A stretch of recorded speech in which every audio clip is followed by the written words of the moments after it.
Tout se met en place pour la 23e foire gourmande de l'Abitibi-Témiscamingue et du Nord-Est ontarien. Une édition avec beaucoup de changements et une première pour le nouveau président, Médéric Clément. Très excité, là, c'est vraiment l'excitation qui est embarquée, là, le stress qui laisse sa place. Mais ouais, c'est un beau défi, puis je suis content. Là, c'est le fun de...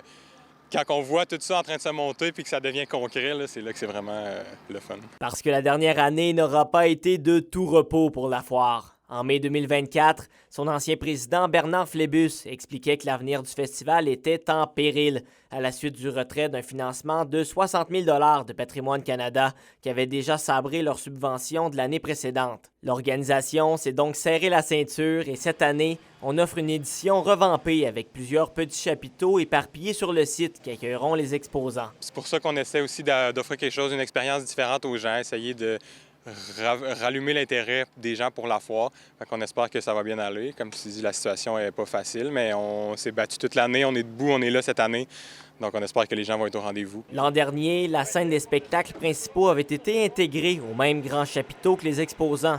Autre changement cette année, elle sera située entre l'hôpital et l'église. On voulait agrandir notre capacité. On veut grossir aussi la zone des spectacles. Donc, on fait vraiment notre possible, surtout avec le nouveau fonctionnement des passeports. Donc, on doit payer pour les spectacles. Donc, on devait faire un nouveau site. Afin de profiter de cette scène, les spectacles débutent dès le jeudi avec des groupes bien connus au Québec comme Noir Silence et Les Respectables. On voulait offrir une plus grande diversité, plus de spectacles. Pour nous, ça nous aide aussi. On offre plus à la population.